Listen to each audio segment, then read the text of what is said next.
Hello guys, in this video I'm going to show you how to set the music on the My Little Pony application. But first of all, I just want to mention, please don't forget to subscribe to our channel, because at 100,000 subscribers we are going to show you our YouTube revenue statistics and growth strategy, how to make money online. So let's jump into it. First of all, open the application on your device. This is my Phony Village. And new, you can find different buttons in the home screen.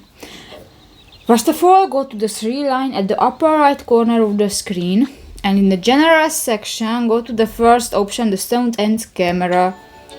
Here you can find the three options: the effects volume, the music volume, and the camera sensitivity. So if you want to edit the music volume, click to the circle and just pull on the line, and if you want to mute, click to the green button. And done.